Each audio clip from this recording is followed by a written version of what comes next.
Me too. I'm going to call them into order. All right. I will call the roll for Duncan Campbell, Susan Snyder Salmon, Present. Holly Ruth Surgeon, Don Paul, Yeah, here. Debbie Reed, Here.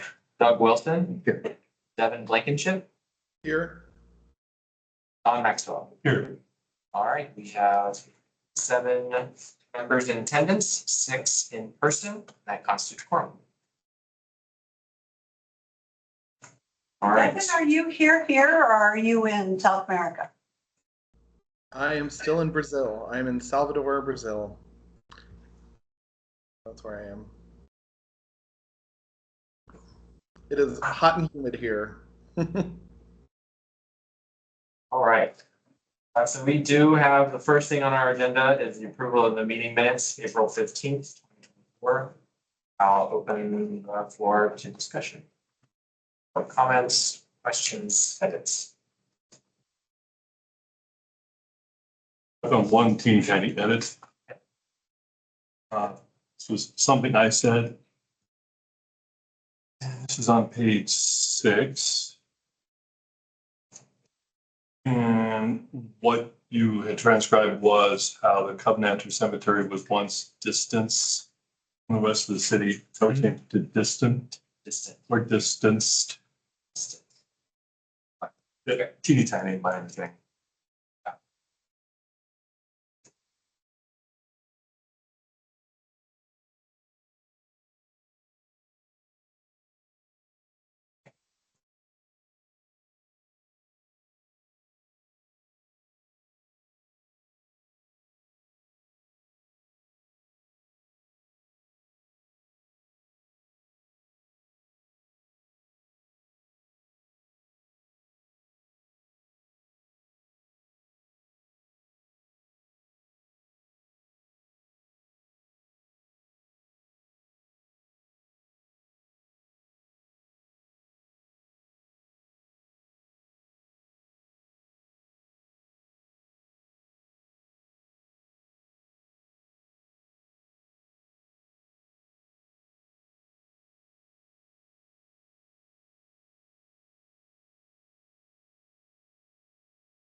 I noticed that was that adjustment that except the minutes has effectively. All right, there's been a motion. Second. To approve the meeting minutes for April 15th, 2024. Holly Ruth Surgeon, Yes. Don Hall, Yes. Debbie Reed, Yes.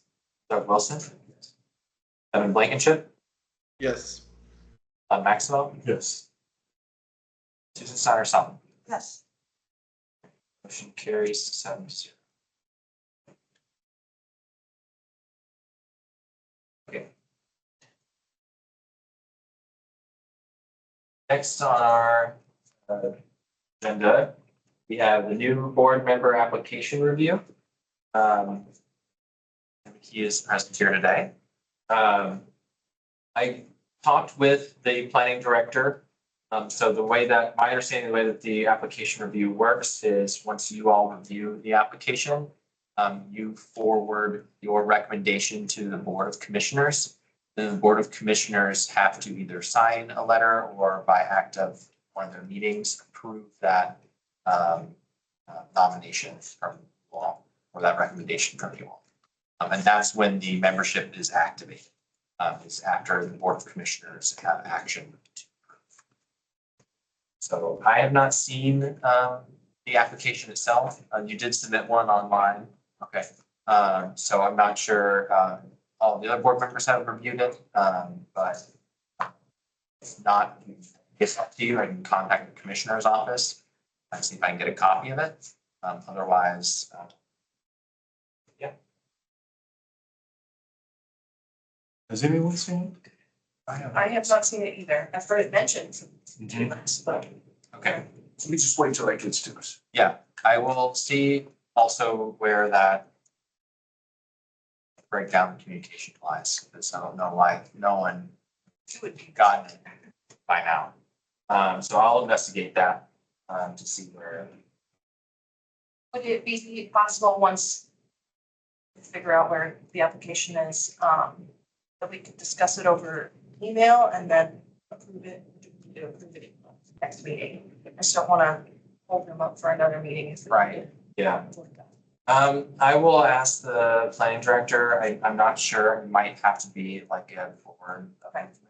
Or a motion and a vote. And if there's a way to not do it that way, I'll communicate that to you so that we can just get it in front of the board of commissioners. To get that approved as soon as possible. And if anything else that you need, feel free to reach out. Okay. That's anything.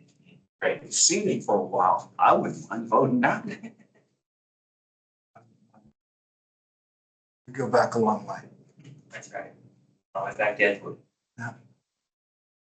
There be anything to keep us from? Can we preemptively just say, yes, waiver it? I don't see anything wrong with that, especially if you would like to maybe give us an outline of your resume. Yeah, give us your spiel. Sure. Spiel, yeah. My name's Colby Wicker. I am a first year law student now officially at the Howard School of Law. And I just graduated in May with a degree in history and a degree on public policy. I'm from this area. I grew up in Richland Township. I went starting in 5th grade to Edgewood Intermediate School and all the way up through there. Had Mr. Wilson as one of my first IU classes there at the high school in American history.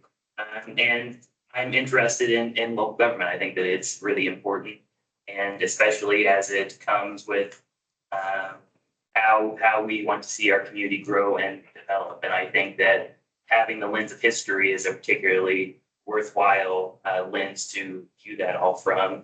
And from being here for the last couple of meetings and reading minutes and from meetings before, it seems like you all do really important work, and I'd be happy to join you along as you continue that mission. Wait, county or city resident? I'm a county resident. Are you, and have you ever been a member of the Communist Party? I did not say that I have. Okay. Have you eaten at Alice's restaurant? I know the song. I'll make a motion to approve Colby as a new board member for the Board of Review. I second. So there's been a motion, second, to recommend approval of Colby's application. I'll take the roll. Don Hall, Yes. Debbie Reed, Yes. Doug Wilson, Yes. Devin Blankenship, Yes. Don Maxwell, Yes. Susan Snyder Salomon, Yes. Hollywood Sturgeon. Yes. All right, motion carries 7-0. Who's sit up here now? I can stay back for one more. Yes, Draft a letter and send it to you all and then get it to you. sounds good. Your pledge pin. Yeah, there you go. Yeah. All right. Next on our agenda is the results of the CLG audit report. That's on page 10. So, in here's summary, we met the requirements for the CLG, met all the regulations. So you can review their recommendations and their review of the report in the packet. I'll go to section about strongly recommended. They stated, and this is from the state office, please consider submitting 1 or 2 CLG scholarship applications for any commission members and or staff to attend the next Preserving Historic Places Conference and or the Commission Assistance and Mentoring Program camp. Pre-conference workshop, each CLG may receive up to 2 scholarships that waive the registration fee and provide free meals and lodging. That deadline's already passed, and I think we've already discussed that amongst ourselves in email. And they also state, please consider routinely announcing at each commission meeting and or otherwise publishing annual certificate of appropriateness approval statistics in order to help demystify the COA process for the public, such as incorporating them into the commission's chair, commission chair's welcome and opening remarks at the beginning of each commission meeting or on the commission's website. So those are their strong recommendations. Otherwise, I'll open the floor for any discussion, comments, questions. I think I had this question before, and obviously the answer did not percolate into my brain. I get the sense that an obligation of the status of the board includes updates to Shard. I think this is the second time I've seen that reference, but I've not seen any support or funding or resources to do that. What am I missing here? Am I getting that? Is that right? Is that perception off? When I read it yesterday, I felt we were getting a strong message to keep that updated. Oh, I think it's standard language. I think it's identical to the last time. But I guess my question is, Means. yeah, what resources are there to do that? Right. And where are we in terms of doing that? As far as I've been on the board and the ones who've been here longer, please let me know. I have not seen any updates to Shard ever. So clearly it's somebody's expectation. Is that embedded within the agreement for our designation? It gets, I get the sense that it is from the state office that we do keep that updated. And like, I echo that sentiment. I'm not sure how we accomplish that without state support, other than what the planning office could do, which is, review demolition permits.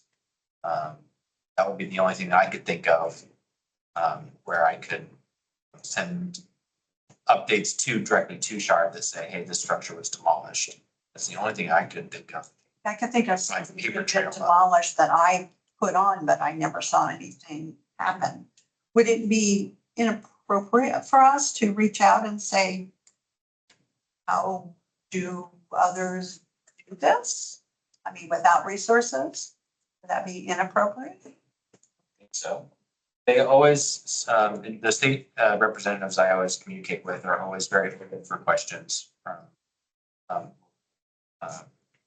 groups. So And if in fact it's an expectation, I wonder if I want to consider adding it to our annual list of what we need doing, even if we don't get much done, if we get one or two things done. I mean, that's a couple of apples to the teacher kind of thing.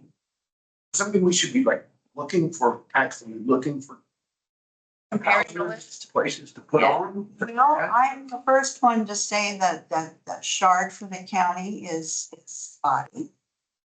From what I've seen, I think Devin, do you have any thoughts on the spottiness or completeness of it? I mean, a lot of it is if it's not visible from the road, the county never got it. That's sort of the Exactly. long and short. And we were not counting structures like barns at all when we've done, I know at least not in the 89 report. I think the question that I have about the process, and of course, I say this as a person who's been on the board the longest, is, it's always kind of come across to me that we need some expert outside consultant, or even if it's within the community, an expert consultant to be the one to make some of those recommendations.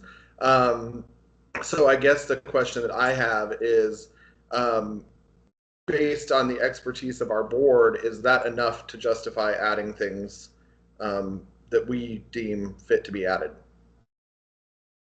That's part of the question then to the state folks. Yeah, because I mean, I think all of us have a list of things that we're like, oh, Pedigree, yeah. so that's part of my question. And then I think the other thing, and I've just been thinking about this a lot lately with historic preservation, is sort of the, is done better than perfect. Um, and a lot of things, we like to be really accurate, and I pride our board on our accuracy of things. But I think sometimes there might be times that we need to just go ahead and make a forward motion and then go, oh, we need to amend that later, or we need to correct that statement or fix that paragraph or whatever. Because I think a lot of times we are waiting for kind of the perfect information before we move forward with saying something's eligible or designated or things like that. So, and that kind of folds into other thoughts that I have about things like demolition delay and stuff. Do you have the time to write the letter, or would you like us to draft it and you send it? So she sent you this message. I can send her a quick question about how does the state expect her to update chart, like in what capacity is their funding bill? I think that's very brief. But if you're wanting that message to be more detailed, have specific questions, then you'll want to forward those to.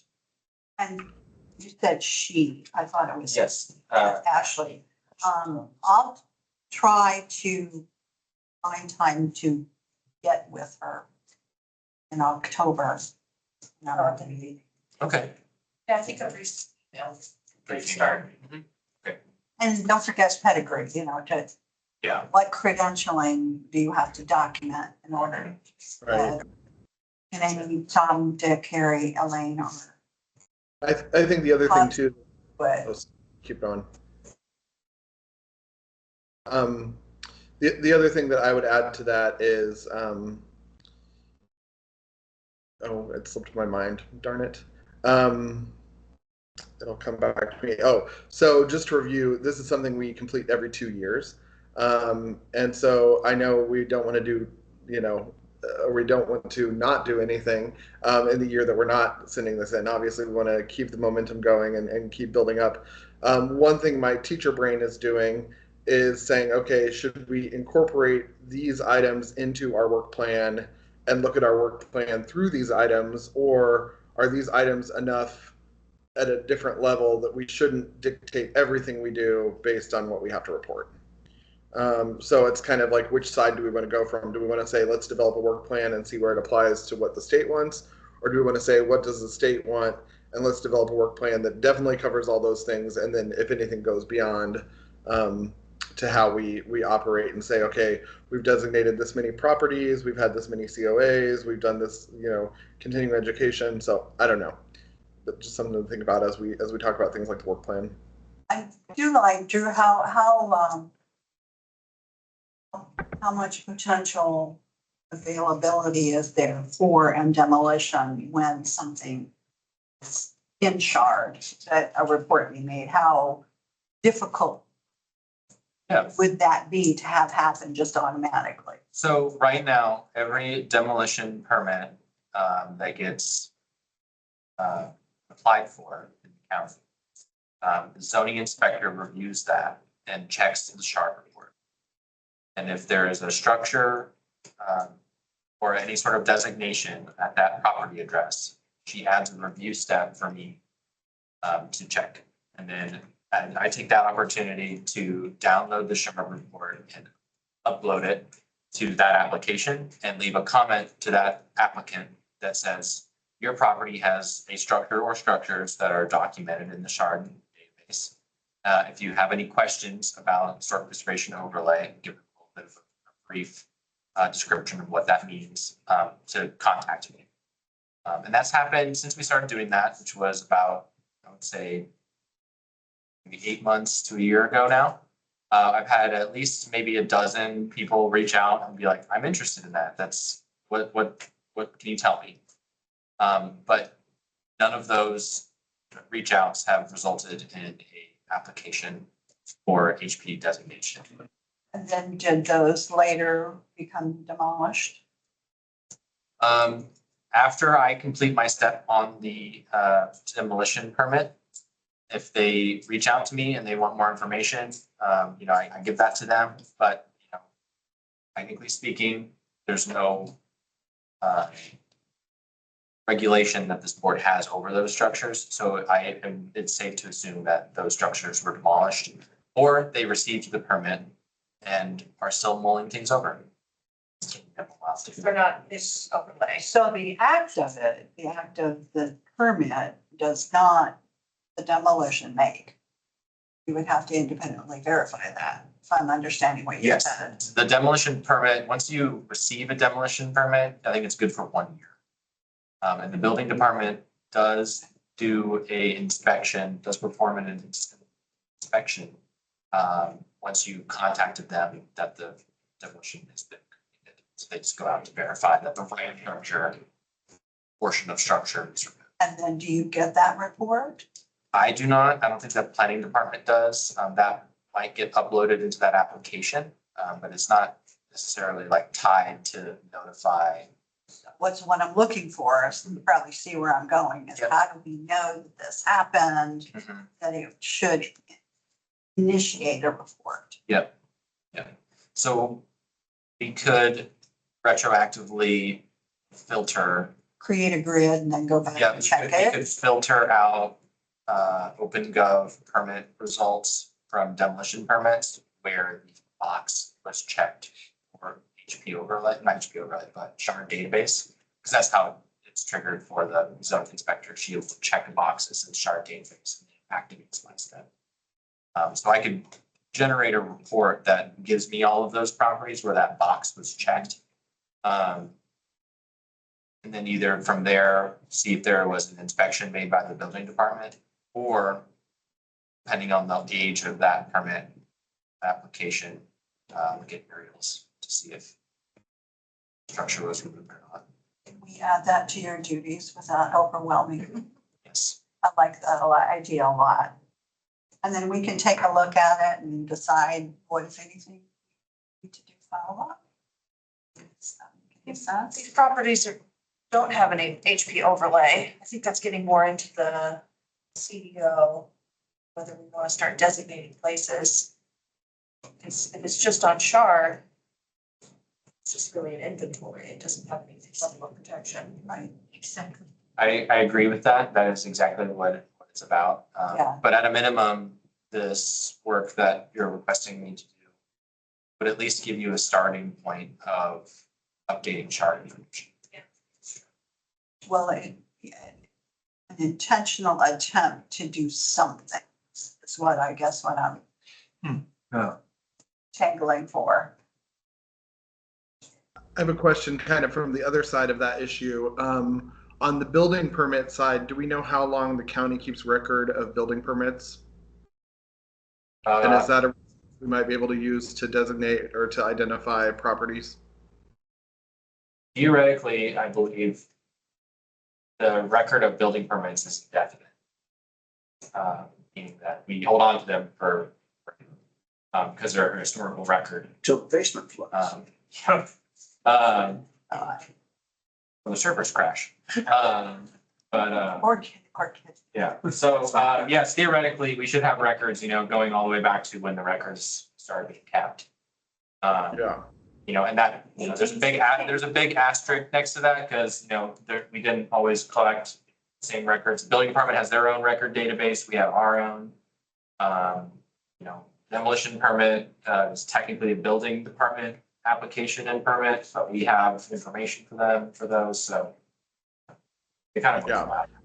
I wasn't sure if that could be in any way guidance for what we designate or, as we talk about things like demolition delay, if the permit records would help us identify the age of a building and help sort that criteria.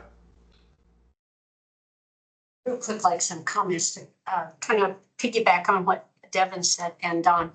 If my memory holds, shard, was it 89? Less? There was an county interim survey report, the ISHII, something like that. I don't remember the acronym. But there was an interim report in 1989 of properties. But I believe the most recent shard record database wide was 2015. Okay, and that would have been the county, not the city, correct? I believe Shard is both county and city and Ellisville designations. And I believe the state performed that survey that you see on the And, card. and as Devin said, what they could only see from the road, things they couldn't see from the road. Those things. I believe that's. And they didn't include barns. So barns are not specifically outlined as a data point, but if a property has a home and a barn, the barn is documented in the Shard report, but it doesn't have its own data point. Which is interesting. But you can't list a barn by itself. Is that what you mean? That is my understanding from at least my experience And that's looking terrible. through Shard. Things like bridges. Bridges and cemeteries, all are also included in the Shard database. They're just separate data points. Is there any reason why our county couldn't go ahead and list barns as well? I hear we've been active in the Indiana Barn Foundation.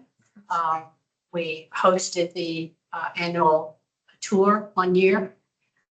Something too that I was gonna say real quick, like is I'm hearing we really need to understand the state's timeframes. You know, are there definites on this Shard? And then it's even, as Polly said, it's definitely a survey, not absolute. And a lot of things, and I could name some things that were left off in 2021, you say, as well as 89. And so I think we could use it as a guide, but not absolute. But I really think we need more information from the state.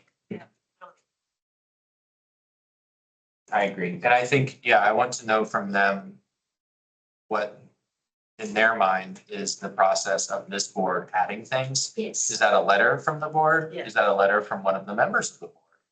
You know, do they need documenting resources or do they just, are they gonna take the board's word for it that Right. this property address has this? Site address? visits. Yeah, Right. a lot of- Do they need pictures? Do they need, you know, all these things? We're just really at a loss right now to Yeah, give us some definitive. We're gonna have our hands slapped, let's ask. Okay. I think maybe to try to paraphrase what Susan said a moment ago, maybe we're already doing it and we just haven't articulated it. If you are getting reports for when the Shard box is checked, then we're looking into the situation already. Mhm. They just don't know. At least from a demolition standpoint of Yeah. removing, Exactly. removing. So- But we're not adding. Yeah.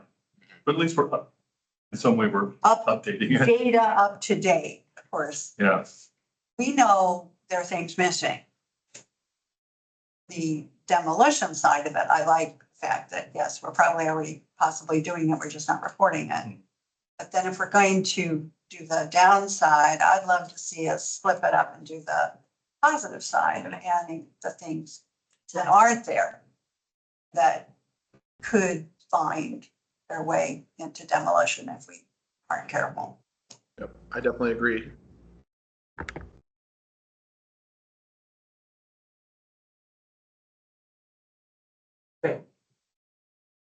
So that kind of segues into our next administrative business item, and that's the county development ordinance or CDO updates.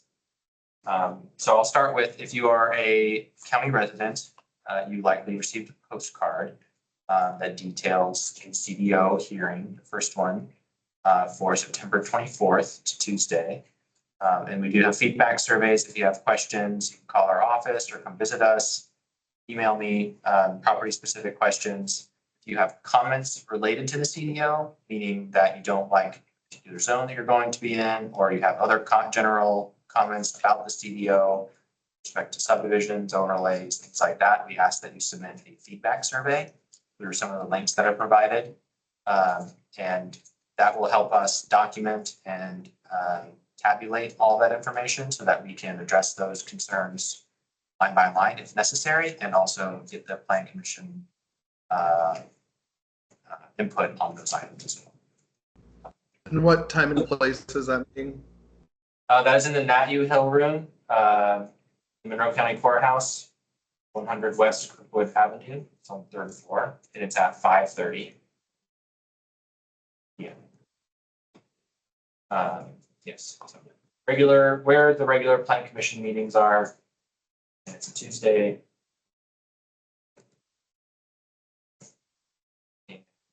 That brings me And- to, My understanding in the broad strokes of the CDO have been, we're really simplifying zoning from having some large number of disparate zone descriptions and consolidating down into a more manageable number and descriptions, correct? That's kind of the big yes. idea.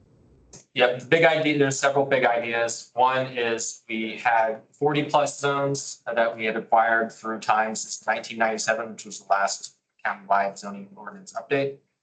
And we are consolidating that down to roughly 16 zones. A lot of those zones that are of the 40 count are very similar in both permitted uses available and design standards. So we consolidated all of those ones into similar zoning districts. Most of the county will not see any real change, especially the more rural areas. You'll just be seeing a name change to your zone. But more or less the permitted uses within each of these zones, there's not very much change going on except for maybe updating definitions of land use classifications to get, more up to date, more present time, as well as maybe updating some conditions that certain uses might require that we've learned through time have been issued with the public. So maybe adding some conditions for things that might prove to be more nuisance and things like that. Could you give an example, just so I have an understanding of what I think I heard you say? Yeah, so for example, right now in the current zoning ordinance, there's not really a clear explanation for Airbnbs. We have a tourist home / cabin, Right, and then we have bed and breakfast. And then there's this tourist home / cabin is more or less I have a second home. No one lives there. I rent it out for occasional short-term rentals. Bed and breakfast is I live there, and I have rooms for a separate building or cabin that as an extension that people can come rent rooms from me. I furnish them breakfast. That's the definition. And then there's this third middle area that is not really defined in the ordinance right now, which is this. I live here, but sometimes I don't. And sometimes I want to rent it out as a vacation rental. So we've created this use called, I'm trying to think of the exact word, short-term rental owner occupied, which gives, some flexibility and some clear guidance to what that use looks like in the county. I think of some other examples. that's This is- spot on. Okay. Thank you. But more or less, it's adding of uses and updating their definitions. One really good example is we had a whole large list of business type uses where I like to describe it as if they were all in a strip mall, you would not be able to tell that they are any different from one another. Yeah. But yet the zoning ordinance, for whatever reason, had a definition for every single one of them. So we kind of consolidated that down to like business services, where it's, you can't really tell what it is unless you know what it is. Because otherwise what happens is people will come to us and ask if this use is permitted, for example, tattoo studio. And we say, you don't really fit the definition of beauty salon. And we don't have a definition for tattoo studio. It's not permitted. And we've trying to avoid that situation where we're being too specific about these land uses, where we inadvertently miss some. That's another example. It sounds like we're trying to open it to be more available with less restrictions. No, I wouldn't say with less restrictions. I would just say it's easier to administer. Understand. Yeah, and understand. Yeah. Because another good example is we have jeweler as a current zoning use and watchmaker as a current zoning use. And those are the same from a respective storefront. You know what I mean? So just something to think about. So when we're talking to some of our rural Monroe County neighbors, what are the main zoning types that we're going to be talking about with our neighbors? Because I know like my mom had mentioned the forest one versus the rural one. So what are the like 3 or 4 that we'd probably interact with the most? Yeah. So. I'm gonna share my screen. Okay, this is the Monroe CDO website, monroecdo.com. If you scroll down, there's useful links and analysis of zoning map changes. Gives you an idea of what your current zone is going to transition to, if you know your current zone. So the new zones are this large column on the right. So the more common zones that you'll come across are the agriculture residential 2.5 or AGR, conservation residential 2.5 or CBR, and the forest residential 5 FOR. Those are probably the 2 largest zoning districts by land. And then, you have a little bit more, the more residential zones, the closer you get to rural neighborhoods, as well as the city with some of these other districts. And we created a new district as well, created the rural neighborhood district. What is that? That was a district that the Plan Commission wanted because we had this gap in minimum lot size. A lot of the residential zones that are purely residential are very small, ranging from 0.14 acres to 0.34 acres. And then the next zone up was your residential 1 zone, just 1 acre. So they saw this kind of gap. I got a 0.8 acre. Yes, they kind of saw this gap and they wanted to create a zone where you could have smaller lot sizes, but not the smallest, not the largest. So it's this kind of middle area. I'm not sure exactly where that zone will come into play yet, but they have to establish. Example of where that, Winfrey Hills on State Road 446. There are a number of, there's a number of parcels in Allen County that don't meet the rural minimum lot sizes, which are typically like 2.5 acres or even 1 acre, where this might come in handy then in those locations. I don't know for a fact if those have been redesignated as rural neighborhood yet. But I know that they're working on establishing the zone. Perhaps we will transition more properties into that zone. And again, why are we doing this? It is to consolidate the zoning ordinance in a way that makes it easier to administer and easier to follow standards from the perspective of the public. I think those 2 things will be really important. I know a lot of people are asking a lot of questions, so. Yes, the new ordinance will have hyperlinks. It'll be organized in a much more intuitive fashion that we believe will cut down on times that we need to be contacted. Because there are I get a lot of calls from people that have tried to do their homework and do it on their own, and they get lost because it's a complicated and old document that's clunky. Something Yeah. I'd like to do is take our designated properties, locally designated properties, what zone they were in and what they will be in. That would be good. Just due diligence and make sure that it makes sense for that property. And I think maybe we could divvy that up as a group or to have it be a work plan. I like that. yeah, I do too. That's proactive. And a lot of our mid-century neighborhoods from the 60s and 70s, like where I grew up on Lawson Road and out by Unionville and stuff, there's a lot of neighborhoods that are going to fall in that other category if that's what they decide for that under 1 acre, but more than 0.14 acres.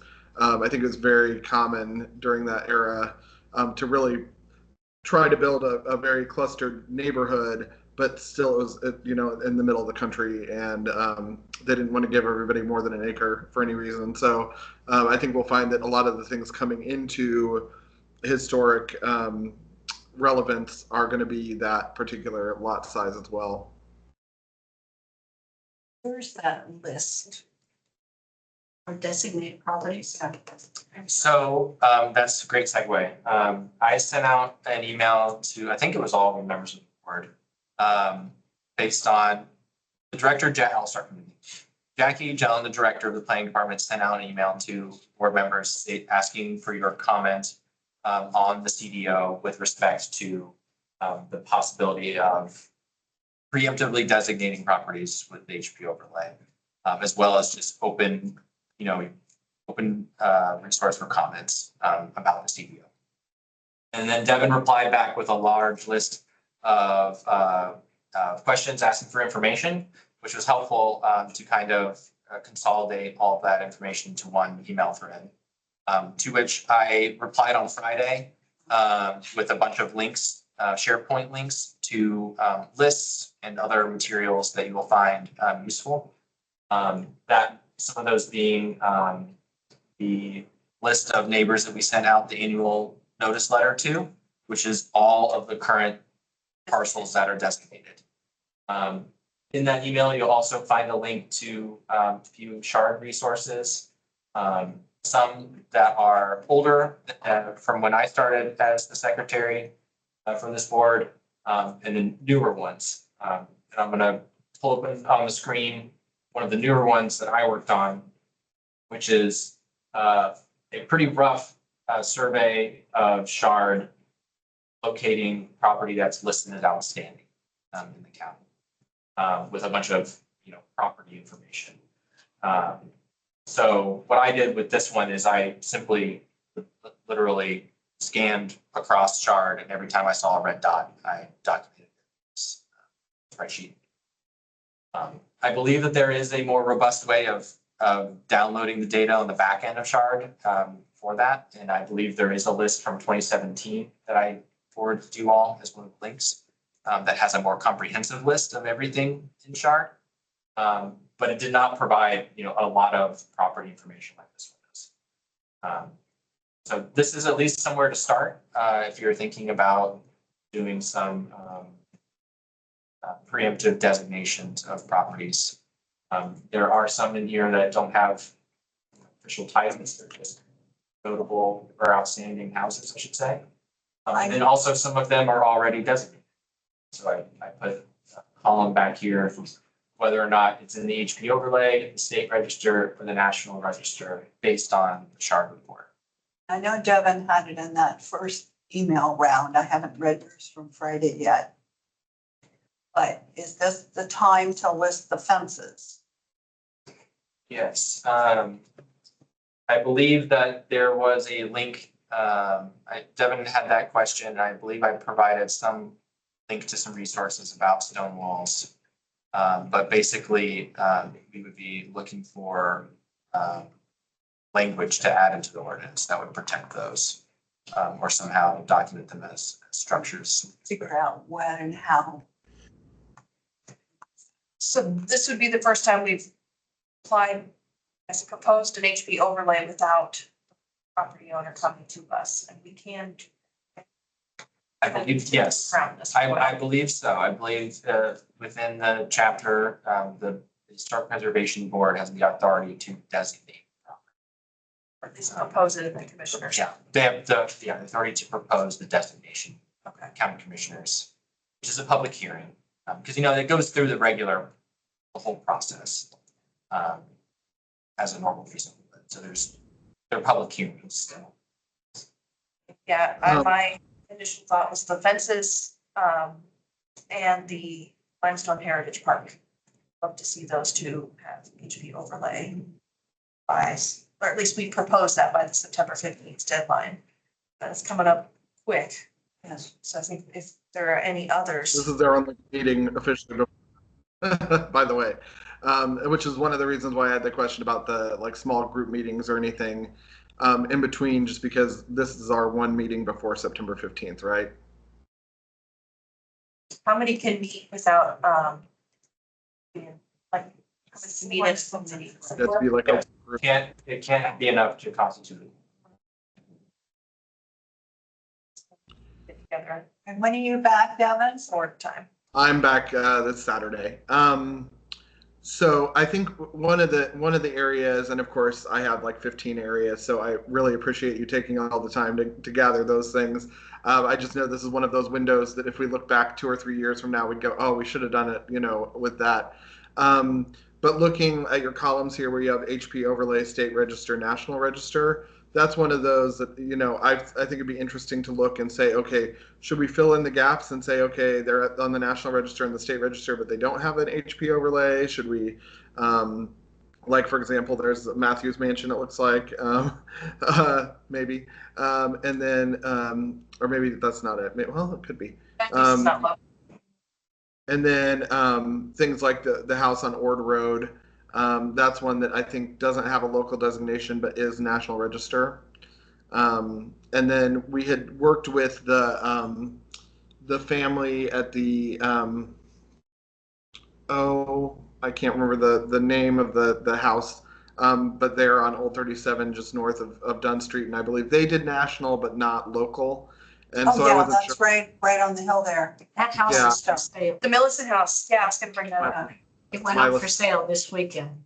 Oh, really? You see, I Yeah, missed it. That's a speech and hearing guy, right? Yeah. Yeah. But anyway, just to consider some of those, if those are gaps that we want to fill in, or then also looking at this big list of other properties plus anything else that we know, and that kind of dovetails into the Shard conversation as far as how we get things onto Shard officially with our level of authority. The walls, I think one of the thoughts that I was having about the walls, because I know Susan, you've been out in probably muddy fields and weeds and stuff.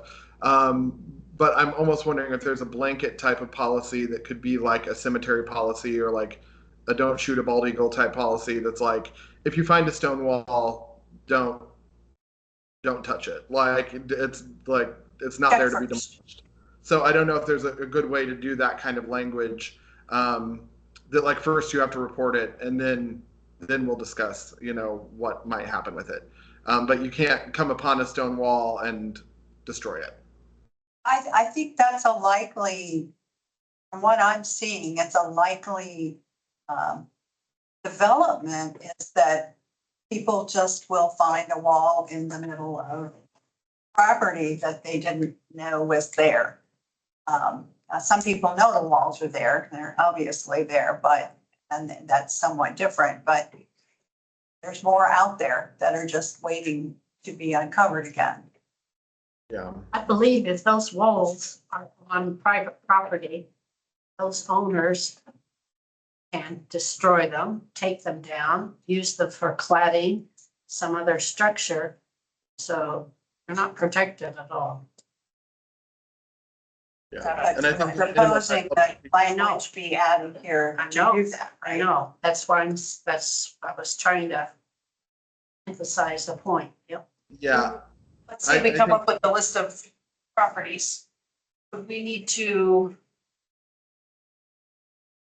make an application for each one, or do we just provide a list of properties and give that, like, 'cause this is a little outside of the normal route? It's my understanding that you would provide a list of properties and then it would be wrapped up into the CDO. Okay. And obviously those people that you're designating, they would get notification of that. But it would not be individual rezone applications, it's more or less. It's part of the CDO. Would that be the same process for the walls? I believe so. Because you're amending, it's basically a large opportunity to amend a lot of different things all at once. So the best list that I could come up with of what we found is some sort of designation as to where it is. That's something I think I would have to sit down and do with you. Yeah, if you want to specifically identify specific walls, then I think we can do a lot Yes. of that. I mean, we know where a lot of them are. We know where, yeah, and the HP overlay does allow for the designation of structures and or land. In the case of Friendship Bridge, it's not, it's, the designation is quite literally over the bridge. It's like, it's a massive parcel that's owned by the state or the federal government. I can't remember. But that could be an example of Corps of another. Engineers. Corps of Engineers, thank you. But that's an example of, yes, you could have like strips of the HP overlay on walls, if you want to do it that way. Or as Devin suggested, you could also include ordinance language that talks about wall identification. Two ways work better than one, or like if we list what we know and then do a more generic specific specification. I mean, there's two, that serves two purposes, right? The first one serves the purpose of protecting the ones that you know that where they are and want to protect them. And then the second thing does a job of protecting future walls that get identified. And then, you know, with this potential September 15th deadline, I'm wondering if it's a better idea for us to have a rough draft version that we submit, knowing that it's probably going to need some fine tuning, versus not submitting anything at all. Like, that's kind of getting back to my theme of like done is better than perfect, and when does that apply and when does that not apply. So that's my concern, is if there's anything we're supposed to agree on as a board, the fact that this is the only meeting officially, or I don't know if we can call a special meeting, you know, as far as the kind of notice you have to give and stuff like that, if there's a time period that we could meet again at least once before September 15th. I think that I could, given that it's one day before the next meeting, I think that I can talk with the planning director about giving them another day or so to allow for that next meeting, so you can converse and make a formal decision as a board if that's necessary.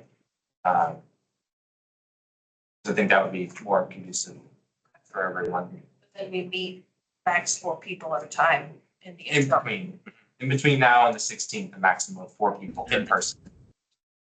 Okay. So you could, I believe that's my understanding, is 4 Okay. people Well, in as long as we're person. doing it in faith, you know, we don't want to break any rules, but I think as long as we're interpreting that, you know, with good faith, then I think we're good. I think we said before, what if 6 of us show up to work on this? We just create 2 rooms of 3. Yeah. And maybe just tear the list in half, and one group will work on one part of the list, the other part work on the other part of the list. So Or we could use all of our teacher techniques of like popcorn and jigsaw. yeah. Do we want to? Who would work on this? Everybody does. Yeah. I think we can over email, pick some meeting times and places in the library. Yeah, see who comes. If we have more than 4, we can break into small groups. But I can see meeting at least once in person, if not more. Once in the next month. Got one other question. We may not be able to do anything about it now, but I know of some geological structures in the county that are just absolutely incredible. And at what point, where, how do we start designating, like the Rock House on Acuff Road? Mhm. It's amazing. And you don't find that very many places in the United States. So, you know, where will that come into play? At what Well, time? you had mentioned, so that spot on 46. Yeah. My understanding is those operate similarly to any other structure in the HP overlay. Okay, So you could designate those items as well, like the bio. Yep. And things like that. So I'm working on a project for the USGS, and then it'll go to the state DNR to make an inventory of geoheritage. So it's very similar, but I'm noting if they have historical connections to. The idea would be that that's the inventory that the DNR could then put a state protection level on, but if we can designate another layer. When is that list gonna be done? It's due June of next year. I'm working on it right now. Thought I said. No, yeah. What was it? Geo heritage. I'm gonna do Geo heritage. I got a fence with geos all across the top of it. Same idea. Yeah. Probably is a I quick think- side I think also in this, by Bletchley, and they spoke, I think 1895. Todd's aware of it, though. It's okay, I'm gonna send you. Yeah. That's the one that's on the bluff, right? Well, yeah, the old Acuff Road, which has been cut off because of I-69, but you can access it now by Maple Cove Road.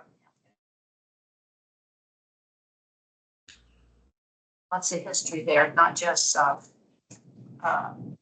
geological, but actual people live there. Send in those things on Friday. Yeah, take a look at that email that I had forwarded referencing Devin's questions. It's going to be a lot of resources before you guys meet all together. And I do have one other item that's pertinent to that discussion as well. The Starlight Drive-In Cinema, which I did not see, it has outstanding structures on it, including the sign and a few other structures. A little rickety. They do, but in the Shard database, they are listed. And as outstanding. And I was talking about this with planning staff and the creation of this list when my fellow planner Ann noted to me that the Starlight Drive-In Theater has requested a variance, a sign variance. And they're working with a contractor to get a variance to produce a changeable copy sign. And which would have involved, I believe, of my conversation with Ann, the selling of the original sign structure. I saw an advertisement for that. Yeah, so I asked Ann to reach out to the applicant of the variance, which was the sign company, not the owner of the Starlight, to get me their contact information, Starlight folks. And they emailed me and they said that they are interested in the HP overlay.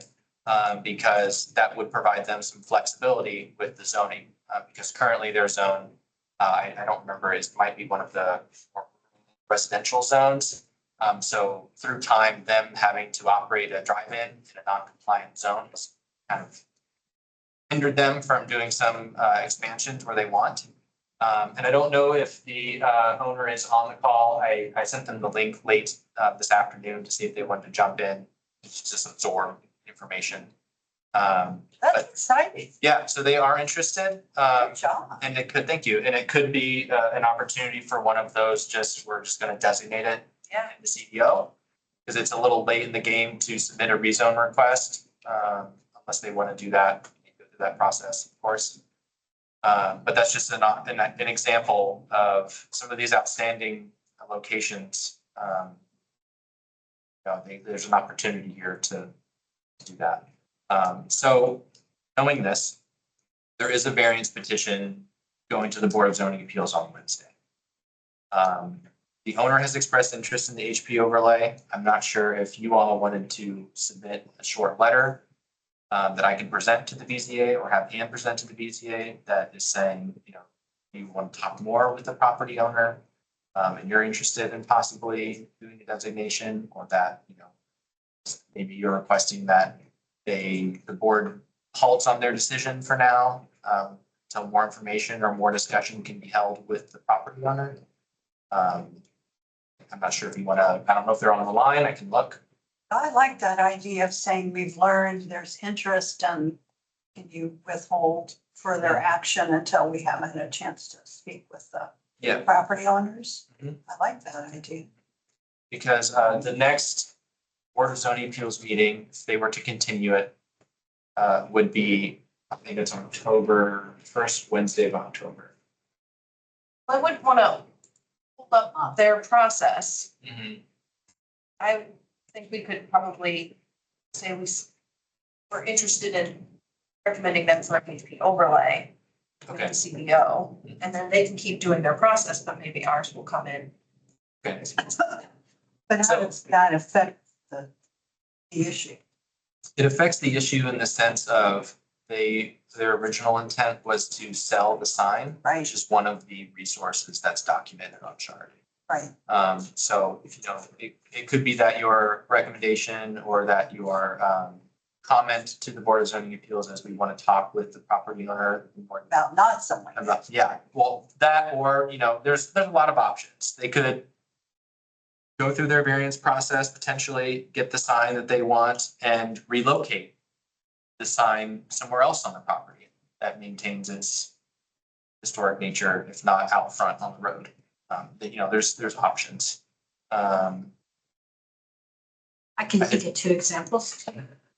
One, the Alexander Memorial, when the old panels came down, they went into storage. The state wouldn't allow anything but that, which, you know, we're fine with it. But so they're in storage. And then also the gas stations of the fields, you know, what a glorious thing. So, you know, maybe we need to, you know, let them know that we're interested, but we'd like them not to sell the sign too quickly. And this conversation could be enough as well. If the property owner's not on the call, I can communicate this to them, saying that you're backing them and that you're interested in working with them. And then they can, during the meeting, inform the board that they want to work with you and they want to maybe amend their petition, or maybe they want to continue it. You know, there's a lot of different avenues from this moment, other than this board saying, stop what you're doing. Pause on everything while we're Everybody doing take a deep this. breath. Yeah. I'm gonna point out two other local examples just so we can triangulate a little bit. Both the Von Lee and the Indiana Theater had replica and restoration work done on their signage and marquee. The Von Lee one is entirely a new sign that replicates the the older sign. And then the Indiana Theater, I know they refurbished the dog bone. I don't know to which degree. It might be like our covered bridge. It might only be 30% the original sign. But they also reworked the marquee where the letters are, because they went through a whole phase where they sold off the letters. I know because I have some of the letters. But I think one of the things too that would be part of that conversation is, in operating a business in 2024, in refurbishing or restoring or replacing something like a sign, what are some of the options available for maintaining the aesthetic, whether it's with the original sign or if there's a replica, or there's a way to for them to get what they want, but also for the historic dignity of things to stay in place. So those are just two examples I thought of as we're talking. So you'll reach out to them and, you know, supporting, let us know how they want to move forward.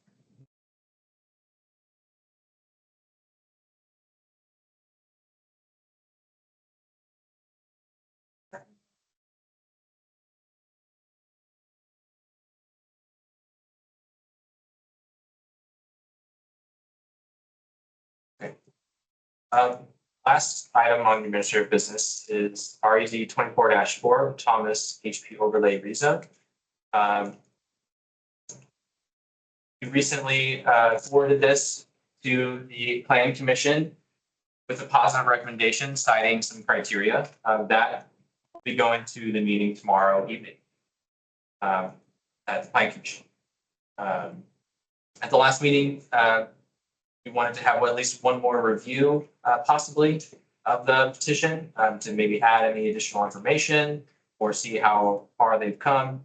They were able to add more information about when the B&B business started at the property. That is including the staff report, as well as they provided more information on the other items. Go to that part. Style. Yes, the style of house. Added some more view of that. That's on page 13. So I'll open the floor to discussion because you technically have already voted on this one. It's more or less just a formality. That's why it's an administrative business. So it looks like it was not a part of the B and B boom and bust. Later, It's- mentions 2000. Yes. Came into existence in the year 2000. And here's this paragraph I added about the central hall and central passage slash hall.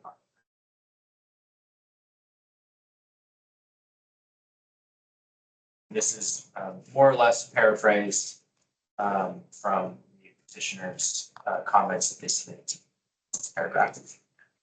I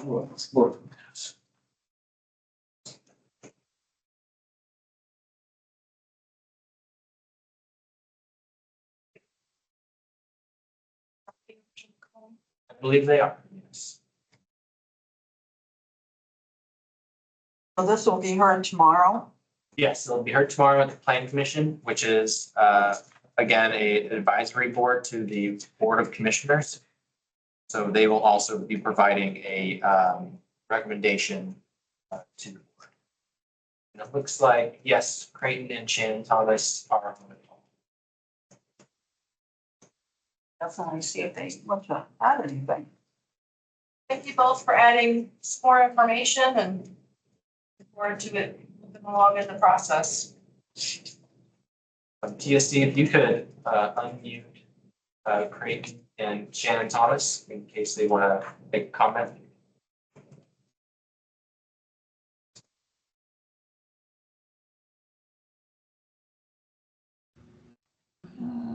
All right, here we are. Hi. All right. All right, do you have any last comments to the HB board regarding this petition? Otherwise, I will see you tomorrow. I don't think so, unless you had any other questions for us. We weren't sure as far as tomorrow, whether we would just be listening and you would be presenting on our behalf, or how does that work with this next phase? Sure. So I will make a presentation as part of the standard procedures. And I'll close my presentation with a recommendation from planning staff and the HB board. Then the planning commission will ask me questions if they have any. And then they'll ask for you to speak to add any additional information or to produce your own presentation if you'd like. So you could, at a minimum, go up to there and say, Drew did a good job and we don't have anything else to add. Or you can add in your own testimony, and give a synopsis of what you've all done at the property, what you're looking for. And then they might add some questions for you then as well. Okay. Then it will go to the public comment period. After that, the board, or the planning commission, should have enough information to make a decision. That will push you on to the next level, which is the Board of Commissioners. Okay. Very good. When and where is the meeting? This meeting is tomorrow in the Nat-Hugh Hill Room at 5:30, the Monroe County Courthouse. We have to be there. Also attend virtually. Oh, okay.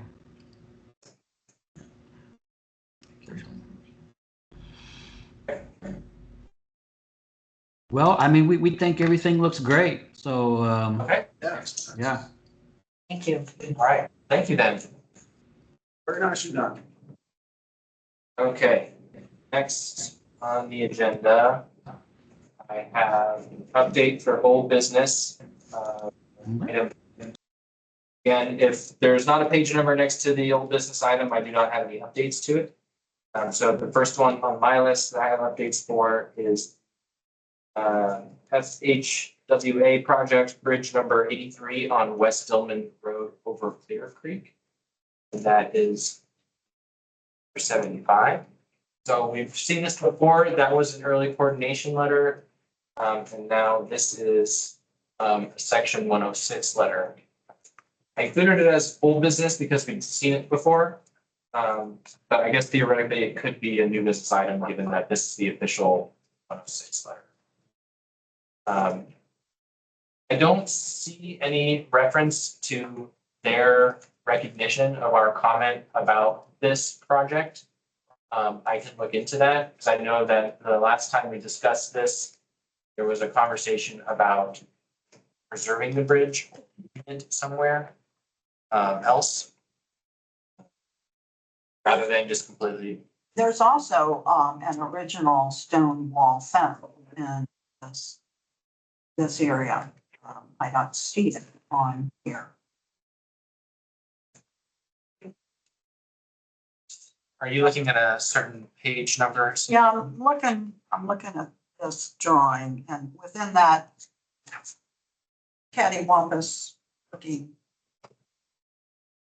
box, the stone walls are along to the further west past the trail, just up from the trail. So it's within that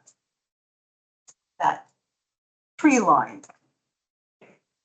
There are walls, I believe, on both sides. I'll have to go out there and double check, but I'm pretty sure they're right there. I'm looking to see if they showed up in any of the photos. You want to use this and see if that, if you'd like, see if that'll help you. Yeah, there's walls. See if that helps. There's a.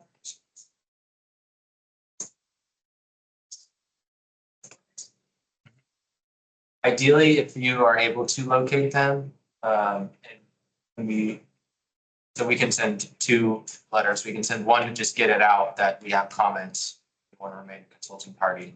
Yes. And then we can send a follow-up letter that says more details I'll go about out tomorrow and about the bridge. measure. If you want more comments about the bridge, or also the location of the walls, because if they are within this red polygon, I think it would be beneficial for them to know where within this. Yeah, because that's a real steep pitch there going up. You can't see it there, but coming up from the creek, it's a pretty high pitch from the creek. I believe it's on both sides, so I'll go out tomorrow. And if we did recommend they keep the bridge, is that something BRI would get involved in?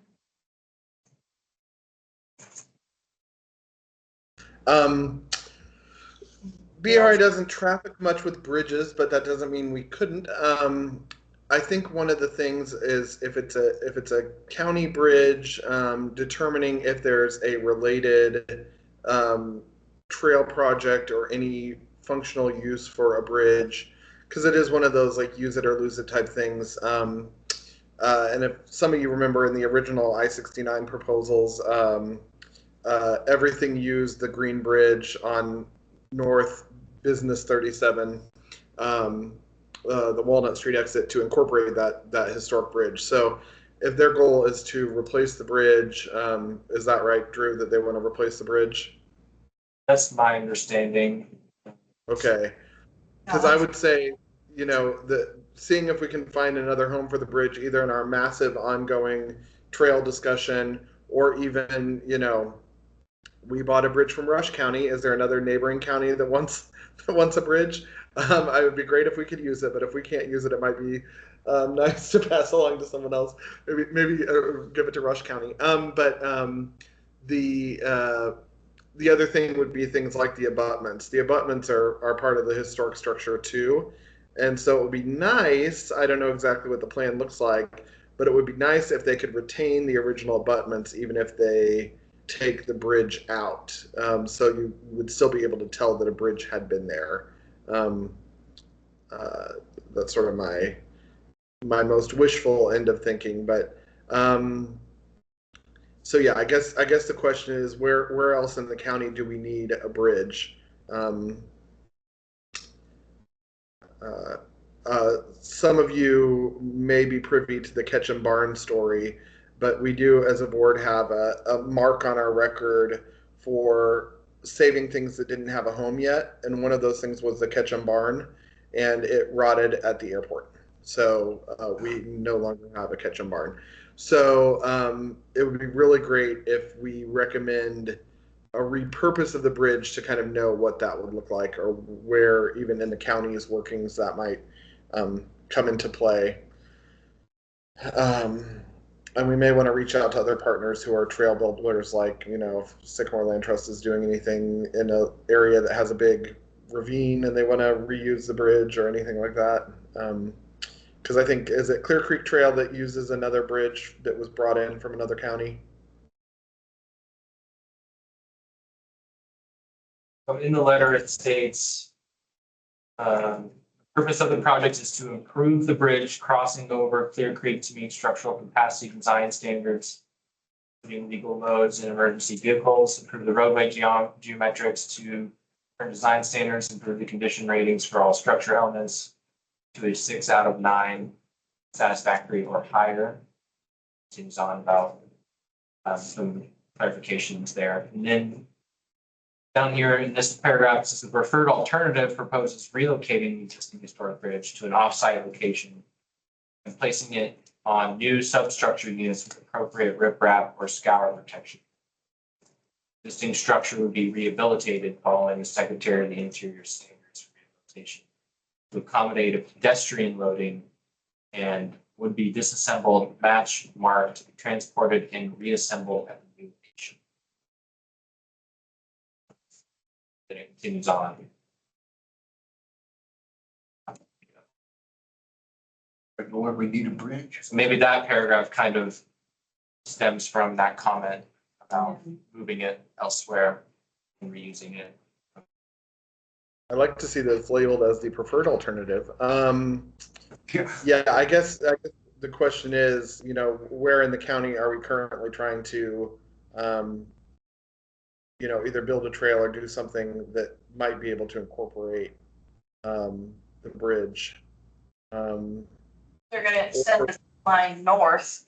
I don't know the exact Well, route. what's the status of the trail out toward Lakeland?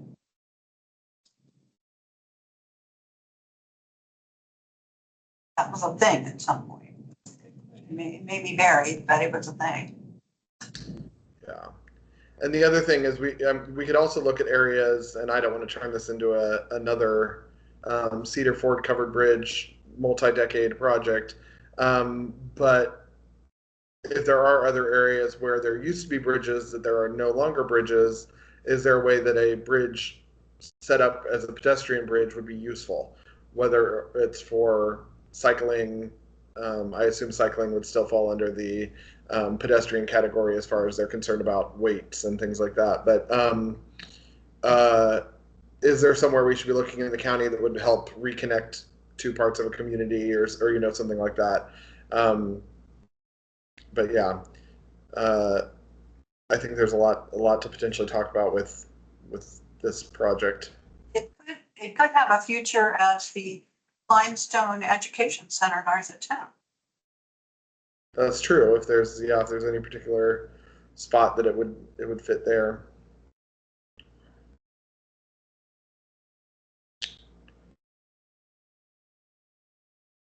It sounds like we need to have a letter saying that we want to remain a consulting party. Yes, I believe that a minute stage. And appreciates the preferred alternative proposal of. You write that right. If you could help me with that, that'd be helpful. If you just think, want to prefer consulting list, and that's basically what we just said.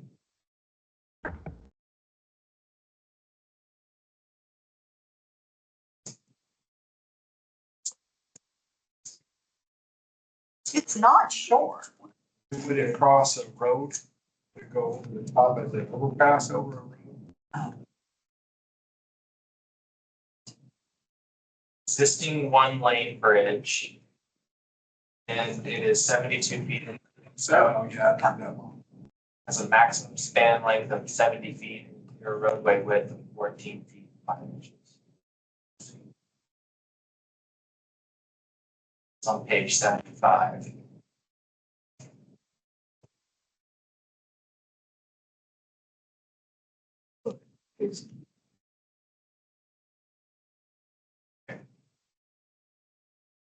Susan, if you want to look and see if the stone walls are in that. Yeah, I'll go out tomorrow, send out a notice to everybody. My brain is just not recalling exactly where the wall starts, but it's clear it's either there or it's not. Really be nice if you. Appreciate it. Thanks. I was surprised to see them.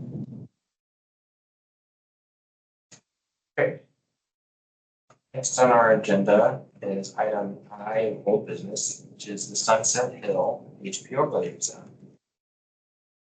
Last meeting, Susan Brackney gave a great presentation on this petition, properties, the donut areas in the county jurisdiction that's surrounded by city jurisdiction.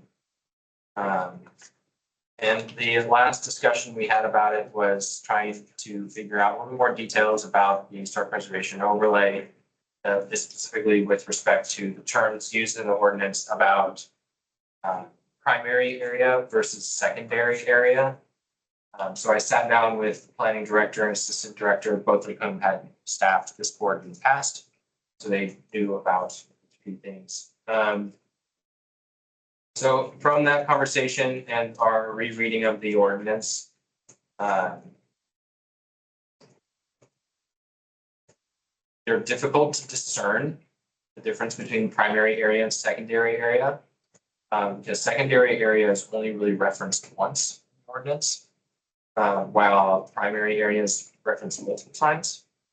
After our review, the secondary area may have fewer protections, and primary areas may have specific, maybe more specific to details, certain requirements. And basically, you're not mapping a primary area and a secondary area, you're just HP designating it all. And when you select, if you do select primary and secondary areas, that's more or less for your documentation purposes, kind of putting a spotlight on certain areas of a property. And it's possible that chapter 810-14 may not apply for secondary. And in terms of secondary, am I remembering that they're the active wannabes and the non-wannabes? That. Yeah, so That, when I first think of the two terms, primary area and secondary area, I'm thinking of a larger property where you might find a homestead that has a lot of close by resources that are good quality, and you say that that's the primary area. Whereas as you move farther out, maybe there's like an old well or like other things that are maybe not in the best condition, but still add character to that area. Those are your secondary areas. like the big sinkholes. Yes, yeah. So it's not in Susan's case, Susan Brackney's case, and this petition's case, it's not saying that your properties that are listed as shard are your primary areas, and your properties that are not listed as shard are your secondary areas. Okay. Because the designation happens no matter what. You apply it to a property or a structure or section of a property. Yes, so I hope that adds some clarification. For me. But I have a question about this. So I'm hesitant to hold up petitioner's request because I think she did such a fabulous job and I'd like to see it keep going. What if we approved the petition and started to move towards the Board of Commissioners, but then as part of the CDO, we recommend all of Sunset Hill? Would that be confusing in terms of having two different petitions regarding the same area? Or should we just pick one lane? So I'm gonna ask a clarifying question. Do you mean when you say you want to just blanket overlay Sunset Hill as part of the CDO, do you mean the properties listed in her application? Plus like or- the grain mill and things like that were still really significant to that area, but that are not on the property list here. Okay. Do you mean to include the properties that did not want to support Susan's petition? Theoretically, yes. Okay. Yes, okay. Yes, you could do that. It'd be okay to have double up. Basically, I think what would happen is the Board of Commissioners meeting would, and I don't know the legal processes to make sure that I would be doing this right, but in my intuition, they could theoretically continue the petition or deny the petition with noting that there is an equivalent happening with the CDO process. And that depends on where we're at once it reaches the Board of Commissioners, because if you vote to forward it on in this meeting, it can go to the Plan Commission September 26th. And then if they in one meeting decide that they have enough information to forward their recommendation, then you're looking at as early as October that I could take it to the Board of Commissioners. But if for whatever reason the Planning Commission takes 2 meetings to do that, you're automatically looking at November. And then the CDO is theoretically hoping to be adopted sometime in December, possibly November. I really don't know how it's gonna go. On the other hand, there's no guarantee. That's another aspect as well. Good question. I don't want to hold Susan up either. She's just done a fantastic job. And I want this to keep going forward. That being said, Devin, anyone else that might know, Drew, has this happened before? Can you recollect any times where something like this has been designated with those that are not 100% on board and later going back and all the ramifications that I'm trying to think about? I will add a clarification that everyone that's on the petition right now Yes, has provided consent right, for Susan. understood. Yeah, okay. I am not aware of any multiple property designations happening all at once. But I started in 2019. Yeah. That's what I. So, this is a rare kind of designation for us because we are so accustomed to doing farms and single properties, sometimes with multiple structures on them, sometimes not. And I think one of the things that we get down to, because this area was in the city of Bloomington's areas for annexation, the AFA, and they did not want to be annexed, if I recall correctly. That was kind of the overall feeling. That this is very unusual for us as a county board to have this dense and populous of an area all at once. And part of that is a big testament to all the work that Susan did. I wish everybody walked in with the kind of presentation Susan had. That was great. I think I would almost like to review how Swiss cheesy does it look with the current petition supporters versus, the people who didn't explicitly support aren't necessarily ones that are outwardly saying they're opposed to it. So let's see. And what does the red mean? The red is the petition sites that are open for the HP overlay. And then this page, the highlighted parcels are the ones specifically that are on Shard, with in addition of this one at the bottom southwest corner. I need to update this map. Okay. So then all the other parcels that are not red are not eligible for designation? Not on the petition. It's not necessarily that they're not eligible, as they are just not on the petition. Either they did not respond to Susan's inquiries, or they don't know. And Susan can speak to that. Yeah. Now, there are yeah. areas on that map that aren't red that are on the SHARD database. Well, I just want you to know that not everyone who responded to me, some of the folks who just didn't respond to me are already on the SHARD database as contributing. And furthermore, I will be presenting, my, application for determination of eligibility for, state on, September the 6th. So it's looking quite likely that, at least according to the assistant director, that we have a working class village here. I know it's unusual, but it is unusual. That's why it makes. That's what there is to say about it. I just wanted to point out that those red areas are the folks that I've managed to speak with, but in that other pale green area, there are many contributing properties. Maybe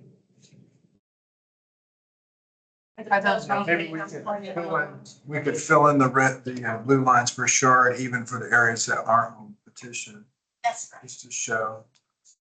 That would be. I can do that.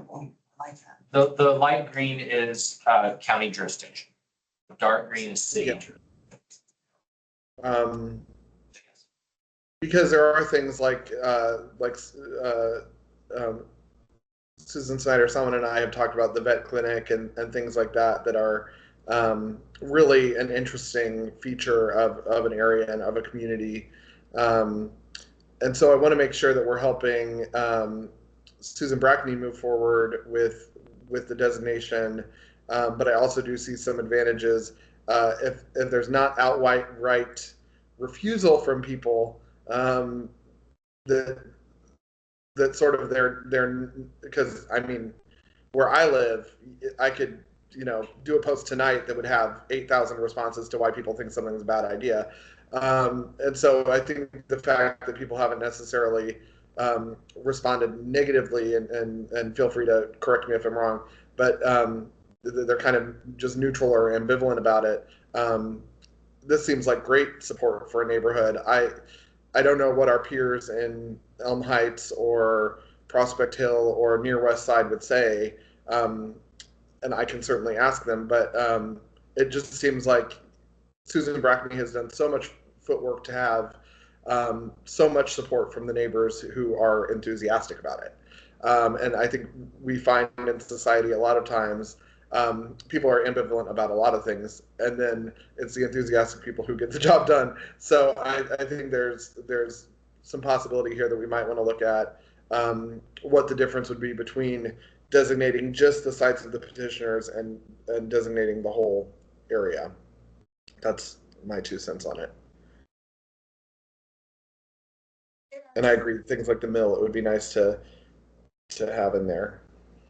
There's people on the call from the neighborhood if you want to hear from them.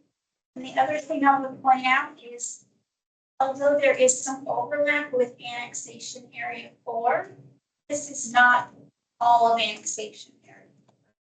This is just the historic part, and I don't want to conflate those two things. Right. That's a good point. Thank you.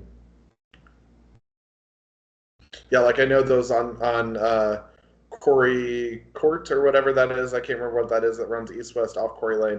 I know there's a lot of modular houses on that road that would be considered too new to be contributing, though they will have their day. But this is not that day yet.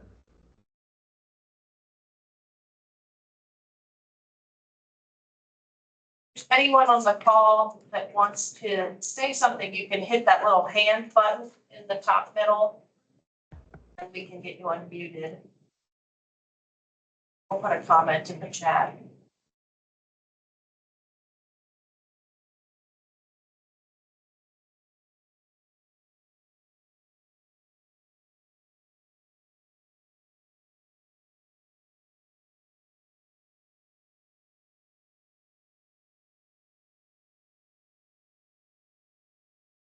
Not seeing anyone.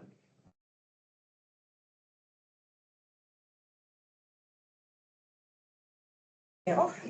What would you all like to do? Do we want to make a recommendation, or do we want to see how the CBO plays out? What's the best thing for the petition going forward? I'm not sure exactly. I do want to bring up one more thing, and this is not, I'm not attempting to throw a wrench. There was the one thing that I found, not related, at all, because I just happened to get on the county seat, GIS, and there's a list of properties with racial restrictions on them. And I wasn't sure if there's any power that we have as a board to remove or somehow neutralize a racial restriction on a property. Because I think it was, I pulled up the email. It was the house on lot 7, has a racial restriction on it. And I It's wasn't sure if actually that's the something. Monroe County History Club is having, Don Summerlot is doing a presentation next week on that very topic. I wasn't aware that any of that was in this area, but that's a really good point. I would. Yeah, it's more places than I'd like to imagine. Even Harmony School has one. I'm not sure if they know. Describe what that is. How, the covenant They is restricted. dated as to who can and cannot purchase the property. By rights. Yes.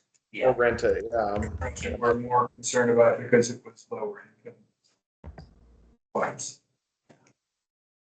I have all very curious to know. I don't remember. They're, of course, they are inoperational now. Right. But they still are in this deed, yeah. I've come across a few subdivision plats that I've had in their covenants language about that. It's, yeah, it's inoperable. Oh, it's been around forever, Boy, but you know, all that. most people don't realize how pervasive it was.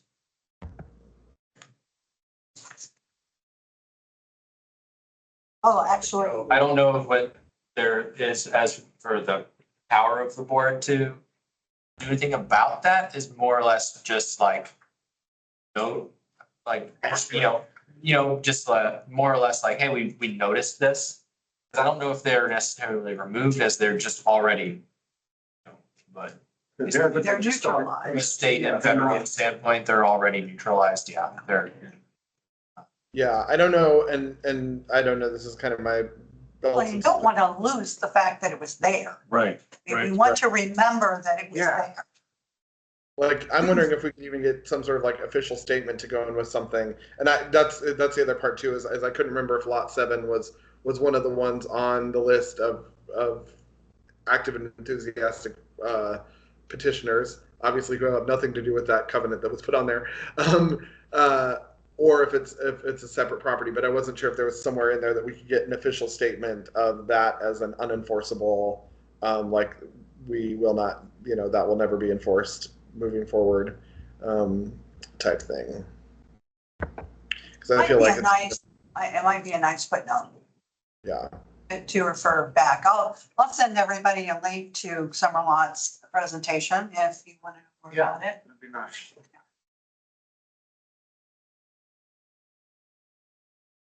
Back to where we were. Now, what are we gonna do? So Devin, are Yeah, you what are we doing? feeling we need But to I take think we're going to have action, the other or- discussion about potential properties for the CDO. I think Polly's thought is maybe a bit where I'm going to. If we could approve this to start sending it through, and if anything, jump in with thoughts later. We're just buying ourselves that much more time to think about and talk about it. And Susan Brackney's work to get these properties designated, with the support of these petitioners, continues to move forward, without us delaying it in our hemming and hawing about other historic properties. I also think the documentation she did, if we approve it tonight, it would move forward, whereas if we only included it in the CPO recommendation per application for. Let's just. Don't do that. Okay. Make a motion. I motion that. Second.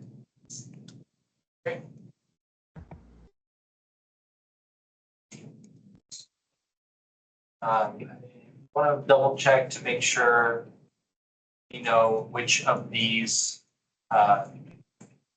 you're citing as part of the criteria.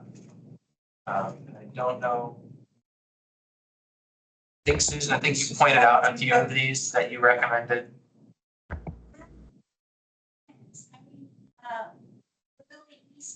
obvious one is probably the association with, a significant people. You have the photographer, you have Ralph Rogers, you have, the feed mill store creator and operator, Mr. Mitchell. But for the sake of history, I think it's important to also, and this maybe is a weakness in the language in the ordinance, but the everyday people, the working class people who lived there, powered RCA. They were the janitors at IU and the coal plant shovelers and the stone mill workers and they weren't famous, but they were important. They were the backbone of who made Monroe County operate. And so I wish that their lives counted in a way. I want them to contribute as significant people to the history of Monroe County. The way this is written, probably have to go with a few men, and that's it. Well, associate with the lives of person significant, that's all the guys you were talking about. Yeah, and the other piece of this is the vernacular landscape. It's more than just these homes. It's the fact that they all hang together. You know, it's easy to knock one or two of these down, ones and twos, knock them down, build something. Facebook, have all of these relatively unchanged in one area.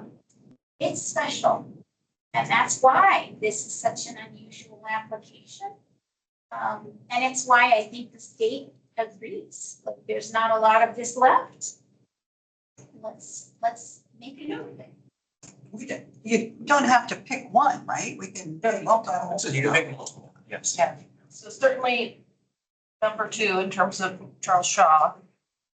Just we probably broaden how we interpret the words. Yeah, Yeah, 1 and 2. and 2. Or number 1 would be the significance of an agricultural working class community.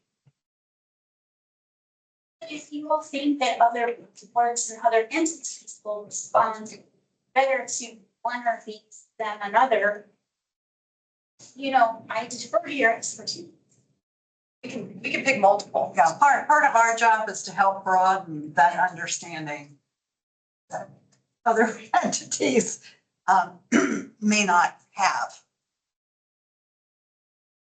Is number 6 talking about an entity that includes working class peoples? I agree. I kind of lean towards 6. Yeah, I 1, like 2, and 6. 1, 2, and 6. Those 3. 1, 2, and 6. 1, 2, and 6.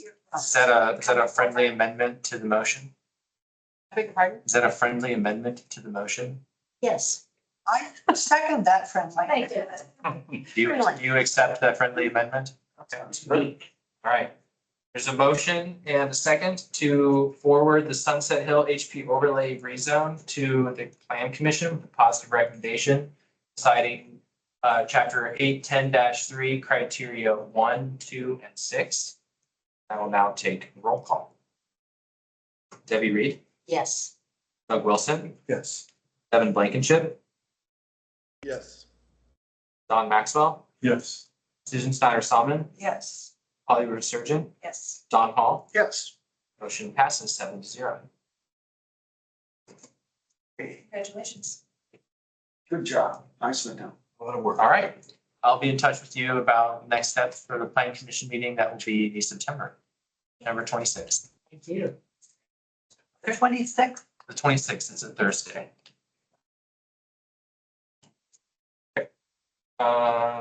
Next on our agenda is Thank you, Susan. new business.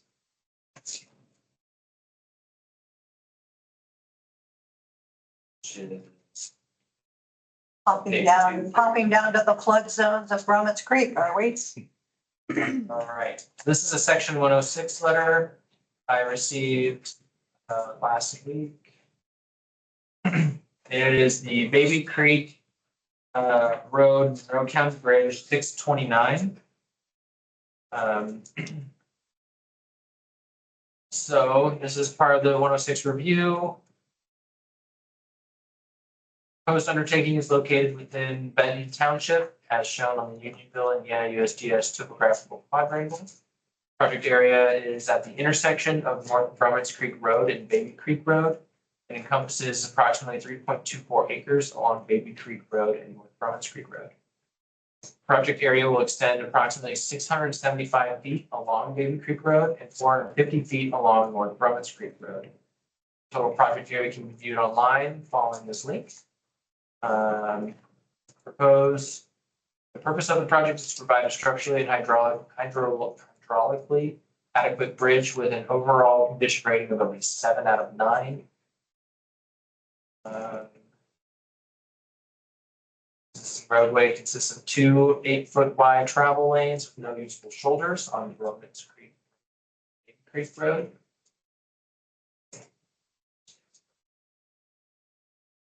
Thank you. Bridge was widened in 1985.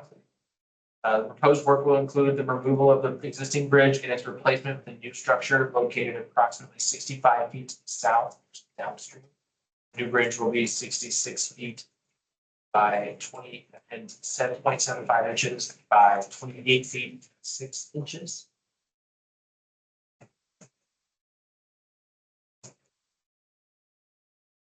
Some specifics about the engineering. Anticipated the intersection with North Brummels Creek Road will be relocated and improved as part of the project, with portions of the roadway being resurfaced. Baby Creek Road will be realigned and raised approximately 2 feet at the bridge, which has been updated from the original design mentioned in CL version, which stands for Early Coordination Letter from October 6, 2023, which was realigning and raising Baby Creek Road approximately 1 foot 9 inches 5 inches bridge. Driveway, maybe some traffic.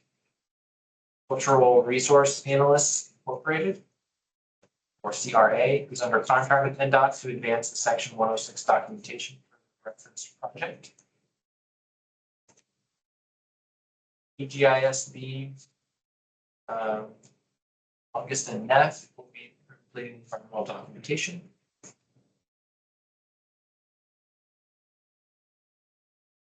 Our entity that's been invited to participate in the Section 106 application process. So I'll scroll down.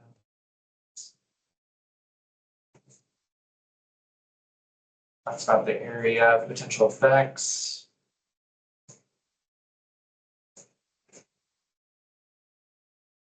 Like Tammy had sent a comment to them as her position of floodplain administrator.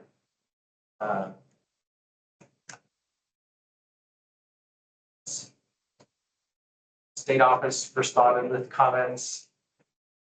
They asked to clarify whether future submissions will include an assessment of archaeological resources, an archaeological report.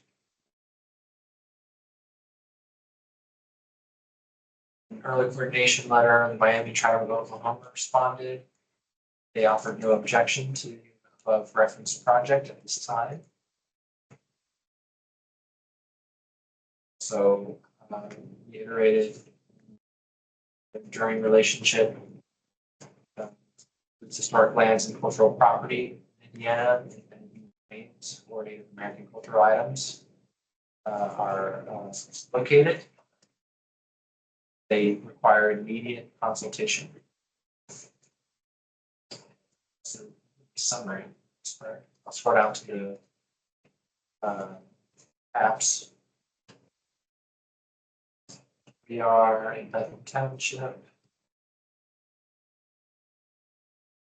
Brummels Creek.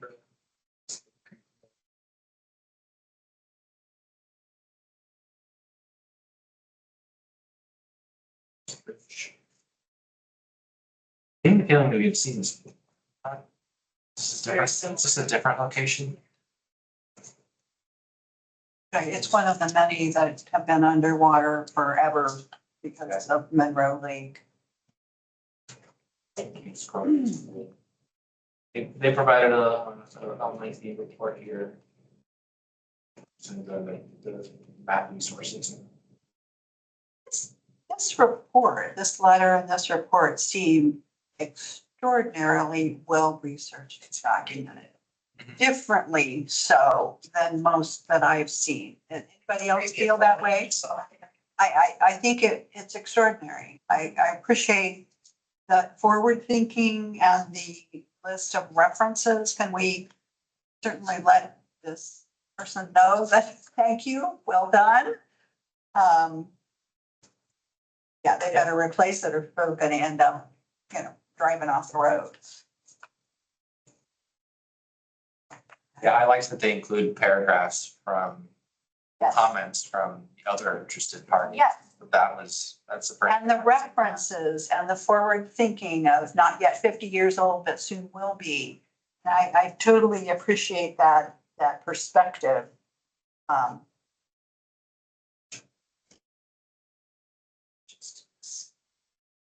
Work, affect any structures and. I know Make the that. road safer. Yeah. Oh, exactly. Yeah. It's like the previous bridge we discussed. Recommend they move it. Am I getting a general consensus of no comment? Job well done, Jennifer report. I'd like to officially say job well done. I can Would you do include that. I can include that. Yes. That's a random. Not being the devil's advocate, playing that role, but is Tammy Bierman, is she satisfied with all the floodplain I'll double check with her. in that area? It's- Because it's significant. It's usually requires some sort of permitting, either locally or state or both. Yeah, Sometimes even federally with FEMA. And it also typically can require, there's a whole bunch of different types of map amendments that they do for floodplain mapping. that area, Yeah. that area is, there's significant flooding. Yeah. And so just if Tammy's satisfied, since she's the director of The floodplain. Yeah, Mhm. yeah. Okay, yeah. Well, and I particularly appreciate the historical mapping for reference to see who was there before and who owned the property. So I just really want to say, yes, this is what it should look like.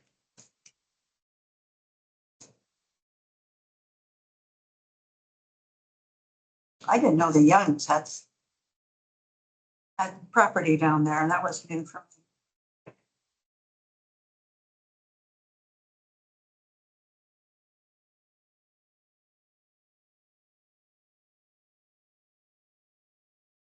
Oscar and Gertrude.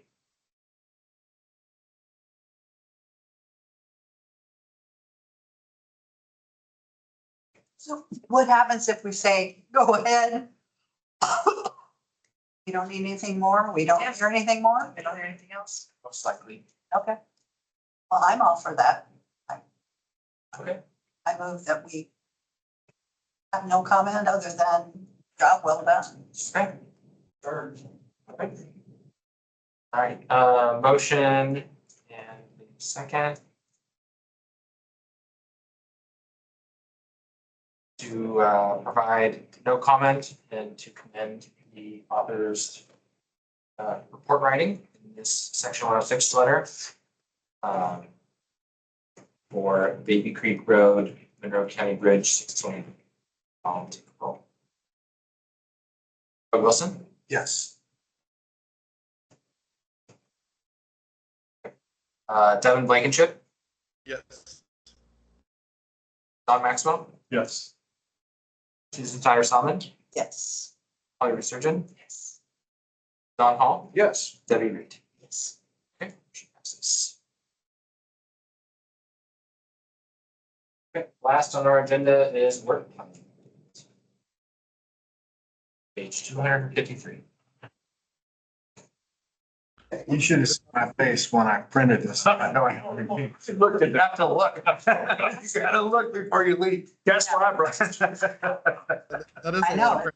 Like, I went, oh my God. I'll just give an update. One of the things that I'm going to do is in early September, I'm going to meet with the director of the the First Nations group on campus, because they've been part of an Indigenize Indiana project, or they possibly created it. I'll need to learn more about that.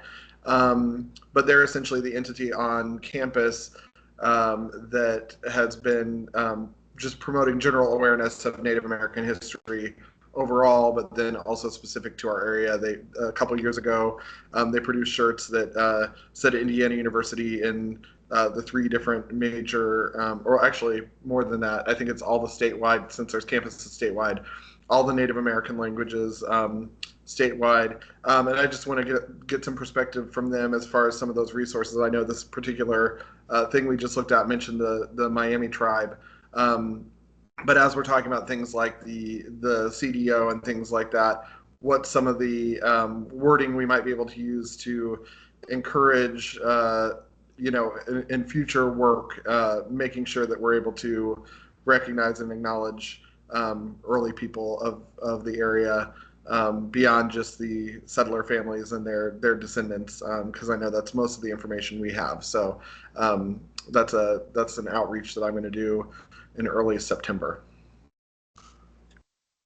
Kevin, could you ask them if there are any significant sites in Monroe County? Well, I had asked that actually of Cheryl Munson, and I don't think I ever officially heard back from her, because I think and I can ask again. I think the archaeology department is pretty aware of any of those prehistoric and indigenous sites that are around the area. I know there's a bit, kind of like cemetery work, there's a bit of a hush-hush because they don't want people to disturb them or visit them, obviously. But then at the same time, are there blanket ways that we could, not in the same way I said blanket ways before with the walls, but is there a way that we could say, okay, on this major swath of land, we're going to designate it for reasons, but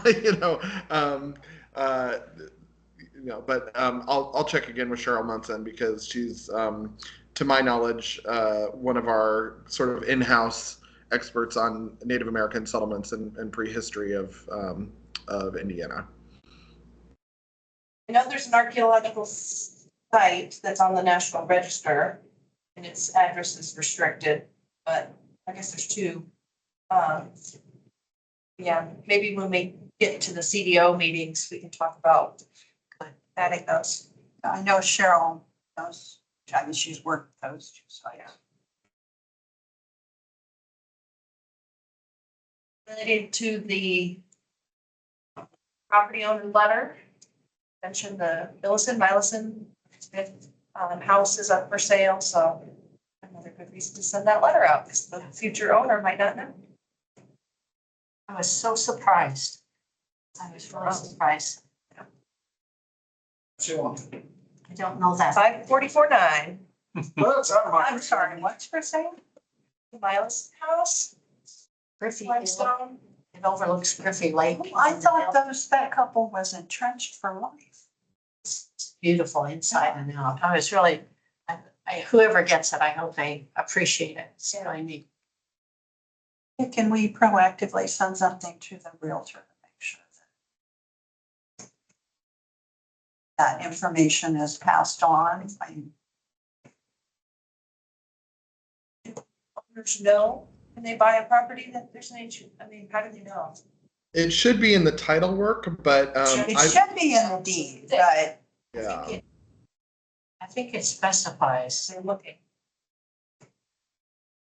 I found though with some of our BRI I'm not homeowners, sure I have my reading glasses on. Did I see a smirk?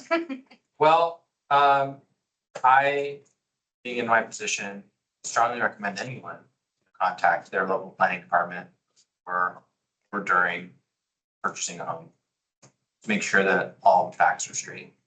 But that doesn't always happen. Because there are a number of times where people come in and are in a predicament because either the buyer or the real estate agent or both Or a not- neighbor. or neighbor did not convey the right information to them at the start, and now they are in a situation that requires more work. Or their plans work. Right. Yes. Purchased a landlocked piece of property. Or you purchased drainage in a tax sale. Right. One of those. Yes. So there's nothing we need to do other than we send our letters out annually, but if, when it's sold, should we send a proactive letter? And if there's information of who the realtor is, you can certainly be proactive in sending them a letter from. Yeah. I would say if we I can send think a we copy to recognize, the realtor, that'd be good. yeah, you can simply say, you know, just a reminder, you know, we realize that this property is for sale. It's one of our designated properties. Call us, call the planning office with questions. Chat if you have questions. I think it's always better to reach out with a simple I email. like that idea. I feel the same, but I would like to add this. Would you mind to check with the county attorneys to make sure that we are correct in doing something like that, so it doesn't come back to bite us? Sure. I also at one point in time had our friend in historic preservation, Deb Tomorrow, who was at one point in time on the board at BRI and as the BRI realtor. I used to occasionally have her run a report on historic homes that were for sale. And I don't know if there's a way that would be a shorthand way for us to get that information. I could maybe ask her if she would like to do that role again. But if we had our list of properties, if there's a way to identify when any of those come up for sale, just so we can be proactive.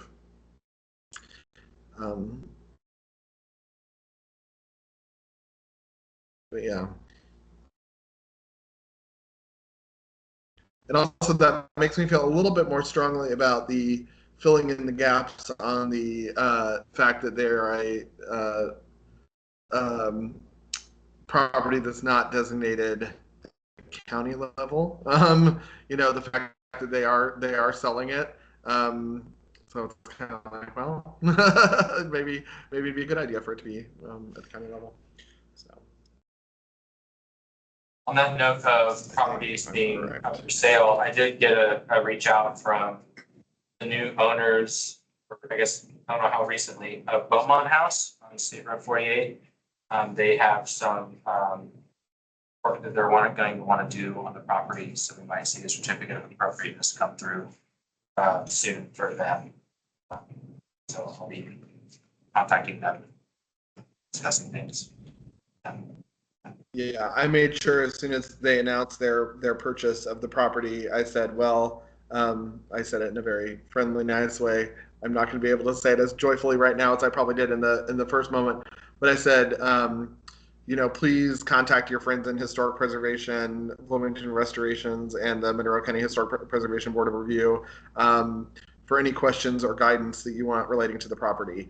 And so hopefully that helped spur them on to have those conversations earlier rather than later, because I hate for us to disappoint people when there's questions we can answer on the front end that would make their lives so much easier and make them not have to jump through hoops multiple times to do a project. So I saw that and I appreciate it. Hopefully they'll be. It was well stated. Yeah, somebody. Yeah, thank you. Do we need to consider adding item 7 to do something intentional about chard to our list? Or do we want to consider it embedded in everything? I feel let's wait to hear what they say Okay, about the process and then maybe we can add it okay. there. Yeah.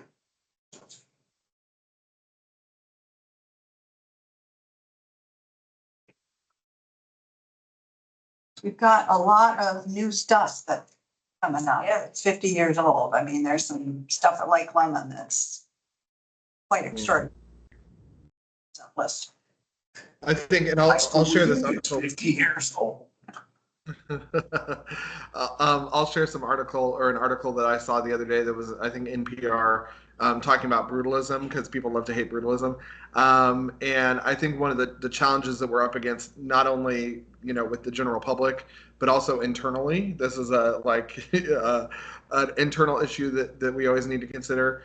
It's very easy to be dismissive of what seems like recent history to us. And, like the house I grew up in was just your typical 70s ranch house. Nothing really stood out about it, but now it's, over 50 years old and it's a certain type and style and it's, of a certain era. And so it's very easy to dismiss some of those things that are like, nah, that's not. And it goes in waves. Herman Wells hated Victorian houses, so he had no problem tearing down like 6 Victorian houses to build Ballantine Hall. And people hated four squares and things like that. So I think that's one of those things for us to keep in mind is we are just about ready to hit the biggest post World War II boom of housing, of getting some more things in the Shard. So Well, Matlock Heights, I mean, it's just an extraordinary neighborhood. oh yeah. It's one example that's there, that's 50 plus. Yeah. I'll start sending emails tomorrow so we can coordinate on and to meet. I guess separate tab on spreadsheet you sent out so we can start listing ideas too. And I will go check out the walls on Dillman tomorrow and let everybody know. Awesome. All right. We done? Okay. Thanks, Devin. Thank you. I'll be back Saturday. Well done. Straight. Thank you for Yes, thank you very much. on target. Thank you, TSD. Oh,